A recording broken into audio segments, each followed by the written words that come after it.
नमस्कार, TNN 24 news में आपका स्वागत है। मैं हूं रियाज। जैसा कि मैंने कहा कि हम नागपुर के बैद्यनाथ चौक यानी कि बस डिपो में हैं, नागपुर के सबसे बड़े बस डिपो में, जहां कहा जाता है कि भारत का सेंटर पॉइंट नागपुर, और उस सेंटर पॉइंट के बड़े डिपो में हम लोग हैं, बस डिपो में, जहां बस डिपो के कर्मचारियों की हड़ताल चल रही है। पूरे मैं विधायक गिरीश व्यास और प्रदेश प्रवक्ता भारतीय जनता पार्टी। क्या कहेंगे सर, क्या निलंबित किया जा रहा है? कहीं ना कहीं एक तरह से बस कर्मचारियों पे अत्याचार अगर हम कहें तो यही कहना पड़ेगा हमें। देखिए, मूलतः ऐसा है कि यह आंदोलन हमने निवेदन देके लोकशाही मार्ग से प्रारंभ किया था। कर्मचारियों की मांग काफ़ी वर्षों की है। हमारे एक विधायक ने और उन्होंने बात करके मुख्यमंत्री जी से मीटिंग की और मीटिंग करके उनको एक निवेदन दिया। तो सरकार के पास जब बात रखी, न्यायिक ढंग से रखी, निवेदन देके रखी, फिर भी मुख्यमंत्री को अगर बात समझ में नहीं आती। इनके पूर्व मुख्यमंत्री दिवाकर रावते भी इसी प्रकार के अट्टहास करते थे, वो भी इसी प्रकार की दबंग की बात करते थे। और अभी शिवसेना के ये मंत्री अनिल जी परब भी दबंगाई की बात कर रहे हैं और इनके मूल मांगों से वो कोई परे हटने की कोशिश कर रहे हैं। हमारे कर्मचारियों का कहना इतना ही है कि महाराष्ट्र राज्य के इस परिवहन महामंडल के कर्मचारियों को स्थायी रूप से राज्य सरकार की सेवाओं में सम्मिलित करना चाहिए। देश की राजनीति की हर खबर सबसे पहले पाने के लिए सब्सक्राइब करें देश बेल आइकॉन को जरूर दबाएं।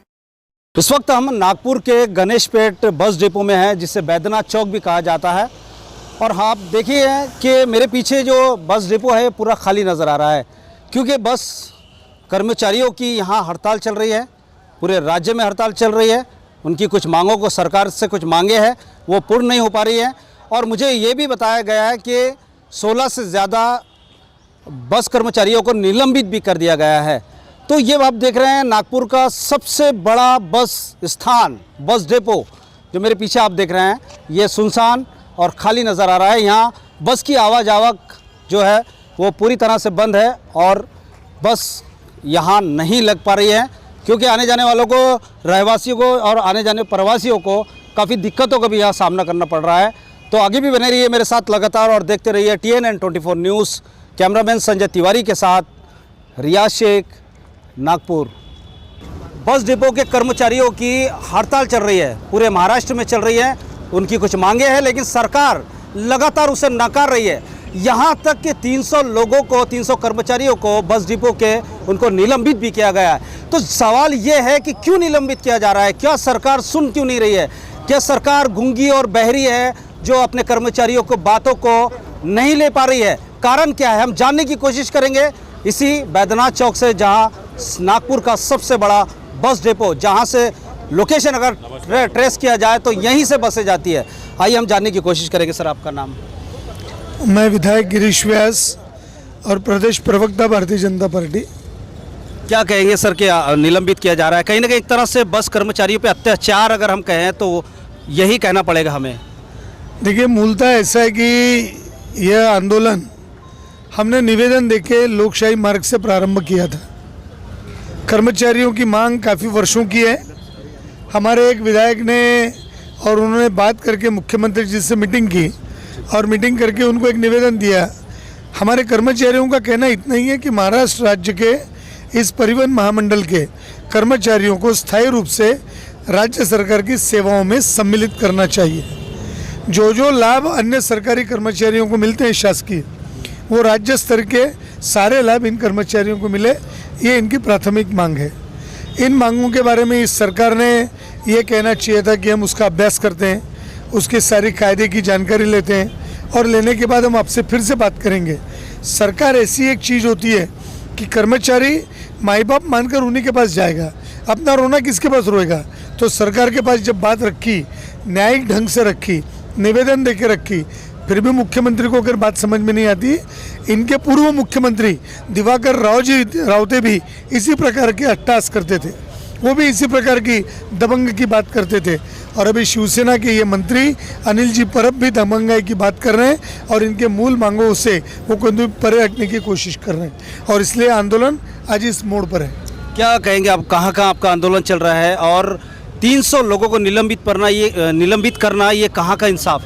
देखिए, ऐसा है, साधारणतः इस मांग को लेकर जब हमने इसका निर्णय लिया तो हमने सारी यूनियन और पार्टीबाजी झंडे सब बाहर करके हमने इस कार्यक्रम को यहाँ पर किया। हमने बसें रोकी, हमने पुलिस के कहने पर उसमें से भी हटे कि प्रवासियों को दिवाली में जाने दो, हमने जाने दिया। और उसके बाद आज जब हम बस नहीं रोक रहे तो भी प्रशासन का आदेश है कि कर्मचारियों को सस्पेंड करो।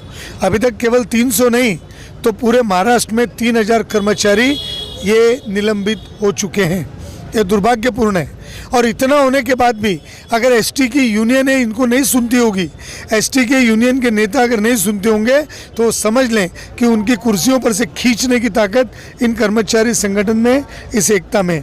उन्होंने समय पर संभलना चाहिए, सुधरना चाहिए, न्यायिक मांगों के लिए खुद आकर बात करके इसको समाप्त करके चर्चा का दौर प्रारंभ करना चाहिए, ऐसी हमारी मांग है। उनको शर्म नहीं आती इस सरकार को कि एसटी कर्मचारियों ने 10 से 15 लोगों ने आत्महत्या कर ली। आज जो निलंबित हुए हैं 3000 लोगों में से, कल इनमें से आत्महत्या करेंगे तो इसका जिम्मेदार ये राज्य सरकार होगा, ये मुख्यमंत्री उसका जिम्मेदार होगा, ये अनिल परब उसका मुख्यमंत्री जिम्मेदार होगा। इस बात को समझ लें। अब धमकी देते हैं कि न्यायालय में जाएंगे, न्यायालय बहरा नहीं है, सरकार बहरी है। हम न्यायालय में भी जाएंगे, उनकी केस में इंटरवेन करेंगे और हम भी न्यायिक जांच करेंगे। हमारी प्रार्थना है, निवेदन है उनसे अभी भी कि चेतो, समझौते की बात करो, इनकी बात मांगों पर न्यायिक विचार करेंगे, इसका आश्वासन इनको दो, इनको एक मौका दो और आप भी एक मौका लो। अभ्यास करके उस पर निर्णय सभागृह में लिया जा सकता है, पर उसके पूर्व ये हटाने की बात, तोड़ने की बात, ये जो बातें शिवसेना का जो ये चल रहा है ना ढंग, इसको जनता खूब समझती है। और अब अगर ये नहीं संभले तो भारतीय जनता पार्टी अपने कार्यकर्ताओं के साथ अपने बैनर पर पूरे महाराष्ट्र में आंदोलन करने के लिए हम दादा पाटिल को, हमारे प्रदेश के मुख्यमंत्री रहे हुए देवेंद्र फडणवीस जी से और हमारे प्रदेश के महासचिव बावनकुले जी से कहेंगे और उनके नेतृत्व में इस आंदोलन को हम करेंगे। सर, क्या मुख्य मांग क्या है आप लोगों की? मैंने कहा ना कि राज्य कर्मचारियों के साथ इस महामंडल के कर्मचारियों को उनमें सम्मिलित करना है, इसको शासन ने अपने अधिकृत करना है, इनको केवल मंडल नहीं बनाना है। ये महाराष्ट्र का सबसे बड़ा रेवेन्यू जनरेशन डिपार्टमेंट है, सरकार की सबसे बड़ी परिवहन व्यवस्था ये कर्मचारियों के भरोसे है, जिसका मार्क गवर्नमेंट को मिलता है कि बड़ी अच्छी सेवाएं कर रही हैं। ये करने का दायित्व ये कर्मचारी उठाते हैं, इनके एक्सीडेंट होते हैं, इनके सारी अड़चनें, इनको कम पगार है, इनको अगर स्थायित्व मिलेगा तो ये और ज़्यादा अच्छी सेवा दे पाएंगे। कब तक चलते रहेगा आपका आंदोलन? हमने उनको आज कहा है, कल हम न्यायालय की भी बात करेंगे और आने वाले दिनों में भारतीय जनता पार्टी खुद रास्ते पर इस आंदोलन में उतरेगी। बिल्कुल, अगर सरकार ने इन कर्मचारियों की मांगों को नहीं माना तो ये रास्ते पर भी आने की कोशिश करेंगे। बीजेपी रास्ते पे आएगी और रास्ते पे आके रास्ता रोको आंदोलन करेगी। इसी तरह के यहाँ नारे भी लगाए जा रहे हैं। मेरे साथ आमदार व्यास जी थे जिन्होंने TNN 24 न्यूज़ चैनल से खुलकर बात की और खुलकर बात करके उन्होंने सारी चीज़ों को बताया। तो कहीं ना कहीं एसटी महामंडल अभी भी बंद है, आने जाने वाले प्रवासियों को काफ़ी दिक्कतों का सामना भी करना पड़ रहा है। तो आगे भी बने रहिए मेरे साथ और देखते रहिए TNN 24 news. Cameraman Sanjay Tiwari के साथ रियाज शेख, बैद्यनाथ चौक, नागपुर बस डिपो। सत्ता का दूसरा कार्यकाल और सवाल अभी विपक्ष से।